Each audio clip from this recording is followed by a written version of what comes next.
Back when I was about 9 or 10 years old, I had these two neighbor friends that I'd always hang out with. We just played tag, collected rocks, played soccer, you know, normal kid things. My house was on the corner of the street. I had neighbors opposite of my house on the other corner. It was a medium-sized neighborhood and pretty quiet since everyone left during the day, besides the kids and some older couples. One day, me, Jazzy, and Kate saw three men all aged about 25 to 30 years old, taking pictures with a pretty nice camera of my neighbor's backyard on the other street corner. I would guess they were Latino, but it was difficult to look since we didn't want to stare too hard. The neighbor's backyard had a large hill with a fence and curbed sidewalk, so it was easy to see them at the top of the hill. We lived in a very nice neighborhood, as well, and didn't attract bad people often, but people did leave their doors unlocked, and there were some theft issues here and there. I don't know why they were taking pictures. They turned around and gave us a dirty look when we turned the corner of my house. The backyard didn't have any special nature or interesting things besides a grill, so it's not like they really had a reason to be taking photos so seriously. Our neighbors were also very old and didn't have many friends, so I doubt it was some type of a loud photography session. We tried not to stare, but it was impossible to, with the way they were talking in low voices. It felt really tense. We couldn't go to anyone because everyone was at work, so we just decided to keep walking slowly. We had a lot of stores up the road, so we figured we could just pretend to be going to one of those, and see if we could figure out what was so interesting back there. When we got up to the opposite hill of them, Jazzy asked, "What are you guys doing?" Not the best decision, but she was like 11, and it was an innocent question. We weren't being obnoxious or anything, just walking up the hill beside them. But this set two of them off, and they start chasing us. The third guy takes off, and we're sprinting away, when one of the men says, "Come back, bitch." Not sure which one of us he meant, but I'm guessing Jazzy. Keep in mind, we've had a lot of experience playing tag, and we're only about 50 feet away from my house, so we're able to beat them and get into my garage. Mine is a remote and code type, so we were really stressed out waiting for it to close. One of the guys was able to get his hand underneath the garage, just as it was closing, but pulled it away so it wouldn't be crushed. I was glad that it didn't trigger the sensor that would reopen it if it sensed a lot of movement. As soon as we close the garage, he and the other guy start banging on it frantically, shouting, "We know you're in there," and "Just come out now," and crap like that. You might be wondering if they were joking, but these guys were extremely pissed by the sounds of their voices, and it scared us. I still don't know why they reacted that harshly to Jazzy's innocent tone question, but I'm just glad that we were able to close the garage in time. After about 2 minutes of this, we didn't hear anything else, and just decided to stay in the garage until it was safe to leave. My door was always locked from the inside, so we couldn't go inside the house from the garage. We only had the option of going back outside. After 30 minutes, we came out, and we never saw those guys again. We didn't tell anyone because we didn't think that they would believe us. Back then we were young and made up a lot, so it seemed like a boy who cried wolf type of thing. I still don't really have an idea why they became that dramatic over it, but either way, joking or serious, it was very inappropriate of them to treat us that way, since there was no way that we were a real threat or anything, and we were children, not the cops or whatever. We did check out the backyard later, and there wasn't anything that interesting besides the grill. It's probably my most odd experience with anyone to date. This happened about 20 years ago. It was me and my friends, Sam and Jane. Sam wanted us to meet these guys she knew who were cute. She had a crush on Chris, who she had met from her old neighborhood, and she wanted to meet up with him and his friends. We were roughly 12 at the time. We often hung out in the woods behind Sam's house to drink the 2 cans of beer or smoke a few cigarettes that one of us had stolen from our parents. 2 beers split between 3 girls. Yeah, we thought we were badass. We lived in a major city, but these woods were like our backyard. We often cut through to go to school and hung out here a lot in our adolescent years. We head to a normal hangout place in the woods with an overturned tree log across a creek, where we meet them. When we first meet these guys, I'm instantly on alert. There are 3 of them, and they are old. In my mind, in reality, they were probably early 20s. Even at 12, I had a pretty good bullshit barometer. What would 3 adults want with us kids? Chris, Steve, and Jack initially are introduced and instantly offer some pot. Chris was stocky and built. He had real big muscles, like he worked out, and was a little under 6 feet. He had tattoos, which didn't bother me. My father and now my husband both have tattoos, and just looked off. I didn't know it at the time, but looking back now, he was either drunk or high, and while my family were heavy drinkers, I'd just never been around someone who was supposed to be my peer like that at 5 in the evening. His friend, Steve, about 6 feet, also had tattoos. He wasn't as built as Chris, but he was in decent shape. I don't really remember what Jack looked like after all this time, as he wasn't the one I talked to the most. I wasn't a complete straight edge. Obviously, I've explained how I drank a third of 2 beers already. But I hadn't quite reached the level of smoking pot, nor had Jane. This added to our uneasiness. Sam rolled her eyes at us and said we should grow up. She then took the joint and coughed really loud. For all her talk, this was the first time Sam had smoked pot as well. During this interlude, Jane and I continued to look at each other uncomfortably. Steve was taking an interest in me. Jack was taking an interest in Jane, and Chris was flirting with Sam as they were the ones who initially wanted to hang out anyway. At this point, I hadn't had much of a dating life. I had dated some guys from our class, as in you say, you're dating someone, cutely smile at them in class, and break up with them over the phone 2 weeks later. Ah, memories. But these guys were intense, saying how hot we were, looking directly at our chests while talking about how they drink and smoke. They said they wanted us to come to Chris's house and hang out. They kept making physical contact. Steve kept putting his arm around me. Jack would do the same with Jane. And he would run his hand down my hair, try to tickle me, and eventually try to grab my butt. Once the butt grabbing started, I pushed his arm away, said no, and removed myself from him while walking away. Once Jane saw me do this, she did the same. We didn't run away. We just moved around so we weren't next to them. At this point, the 3 guys decided to start making fun of us. "Aw, what's the matter? You guys don't know how to hang." Jane and I tried to laugh this off as we were really uncomfortable, but didn't want to look uncool. Sam was high at this point, just laughing at us, although I could tell even she was uncomfortable now. She had made her way over to us sometime during them continuing to make fun of me and Jane. "Come on, don't be such babies. We're trying to have fun." So, it was us 3 girls huddled together on one end of the tree log and the 3 men on the other. Then Chris looks over at us after speaking lowly with his friends and says, "Okay, we have our car right over there." He points to the path in the woods which leads into a deeper part of the woods before, in all fairness, there is an exit out.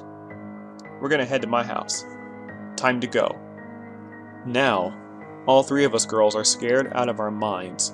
Logically or not, these men were saying sexual comments to us, tried to grab us, had offered us drugs, and wanted us to come home with them?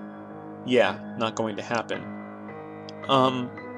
We're not going anywhere with you," I said, mustering as much conviction in my shaking voice as I could manage. I'd have been brought up on stranger danger, bad touch, good touch. I knew these were the kinds of people my parents warned me about. It didn't matter that Sam had introduced them as her friends. They weren't her friends. They were men, and I sure as hell wasn't getting in the car with them. Even Sam piped up then. "Sorry, we can't go with you. We can't go any further than the woods." Chris then looked over at his friends, all of them smirking at each other, and start to laugh. A sinister, evil laugh. He says, "Oh, would your mommy and daddy not let you?" Still laughing, along with the other 2. They're all starting to move closer to us across the log. We're backing up, but by now, Chris is over the log and on our side, as is Steve, and Jack is making his way over. "You're coming with us." Chris grabs for Sam's hand. Steve grabs my wrist, and Jane is looking at us all in terror. Jack hadn't made it over the log yet. "Run!" Jane yells. I violently pull my wrist out of Steve's tight grasp, and I watch Sam do the same to Chris. We run, as fast as our little legs can carry us. We run into the creek, which was rather shallow. The next few minutes are a blur for me. I zigzagged all over, tripping over rocks in the creek, jumping out of the creek and onto the path and back again, depending on where the guys were coming from. I may have peed myself, I'm not gonna lie. I looked back to see them chasing us with huge smiles on their faces. They weren't pursuing us now according to who they were flirting with, but would grab whoever was closest. We managed to pull ourselves away every time. They continued laughing as they were chasing us, until they realized we could run. We played running games, like Freedom or Manhunt, in our neighborhood on the regular. The three of us could run.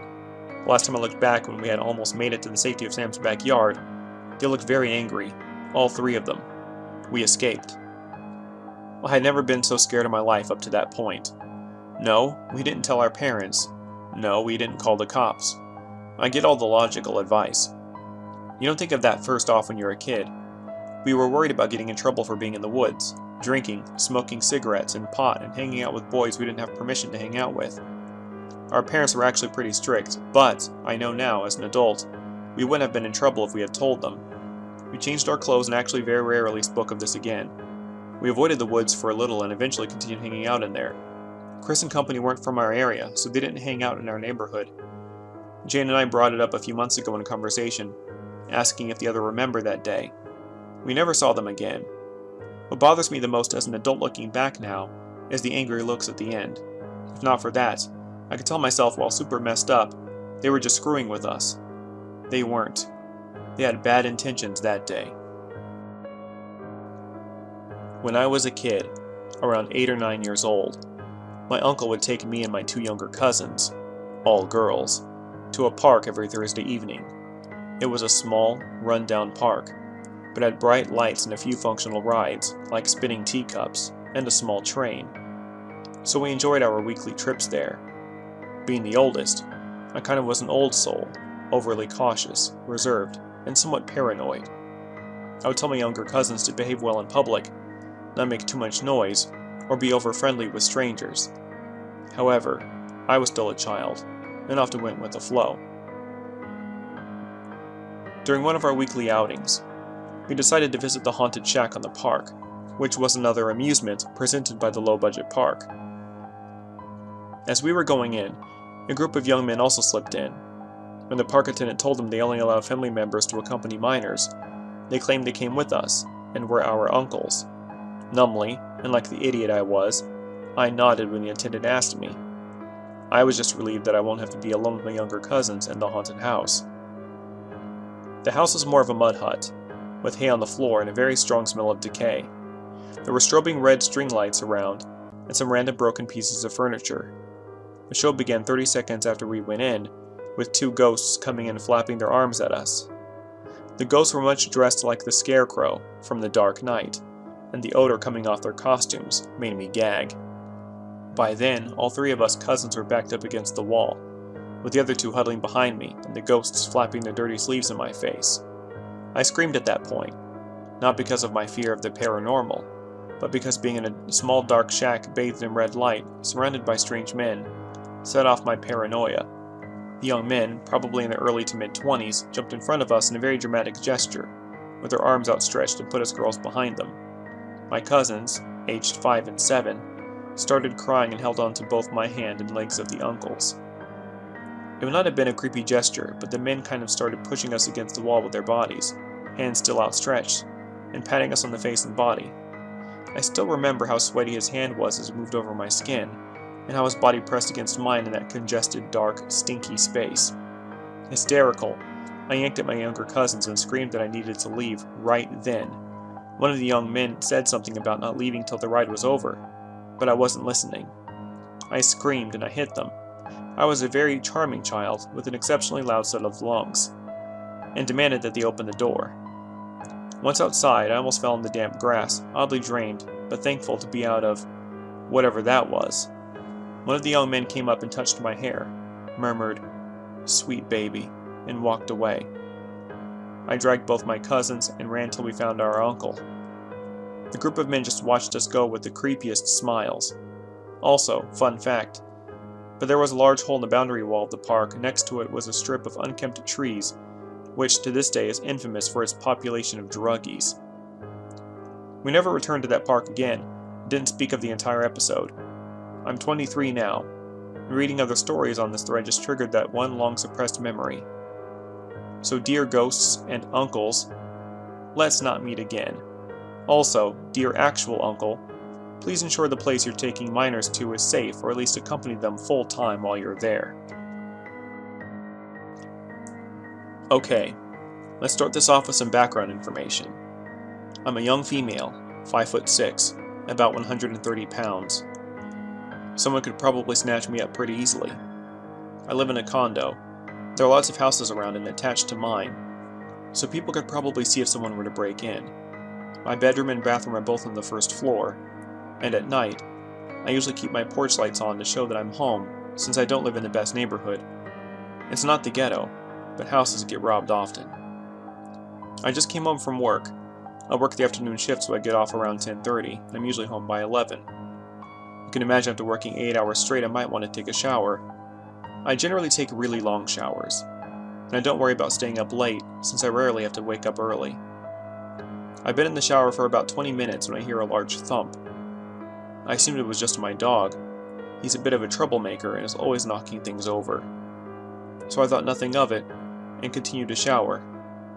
I continued to hear what I thought was my dog running around. After being cooped up for almost 9 hours, he was itching to get outside. I ended my shower after about 45 minutes. I put my hair up in a towel and wrapped myself up in one as well, stepping out of the shower. I was shivering, and warm PJs was the only thing on my mind. I exited the bathroom into an even colder hallway leading to my bedroom. But before I could take more than a step, I noticed a muddy footprint on my carpet. Now my carpets are bright white, and brown dirt was definitely noticeable. I was just in shock. I always take my shoes off at the front door, and these were much bigger than my feet. I looked down the hallway to see more footprints. Every foot or so there was a muddy boot print. I continued down the hall with a hairbrush. Yes, I know I used a hairbrush as a weapon, but at least I had something. The footprints continued all the way to my front door, but what I saw when I got there freaked me out even more. My door was halfway open. I always lock my door. I'm an extremely paranoid person, and I take a lot of precautions when it comes to safety, especially as a female. I looked at my door a little closer, and I realized that my lock had been broken. The thump I heard in the shower was the person kicking my lock. I called out to my neighbors to ask if they saw anything, and no one did. But one of my neighbors did say that there had been some recent robberies, but the thing is, I'm assuming he was male by the foot size, didn't take anything. He just walked up to the bathroom door and turned around and left. Who knows how long he was standing there, possibly waiting for me to come out and do who knows what. I called and asked one of my male neighbors to come look around for any signs he was there. He looked for about half an hour. He didn't find the guy, but he found that the lock on my window was bent. I can't say for sure if he did this, but I never opened my window. We called the police, but since we didn't know what he looked like or anything about him, there was nothing they could do. They just keep closer watch on the area. Since then I've gotten my door and window repaired. I also got new locks just in case. The whole thing still really creeps me out though. What scares me most was how close he was to me, and I didn't even know. He could have easily killed or raped me, and I wouldn't see it coming. The only thing I don't get is why my dog didn't bark like crazy. He didn't bark at all. He didn't do anything, actually. I hope if he comes back, Brutus will rip his face off. So creepy guy who broke into my house, let's not meet. Hey, it felt good to do this type of video again. It was a lot easier to make as well. I gotta mention, my last video, which was my top 10 creepy and unsettling horror movies, was a bit lesser quality than I was aiming for. I'll try to do a better job the next time I make a video like that. Anyway, there's really not much else to say right now, except, if it's fear you're after, welcome home.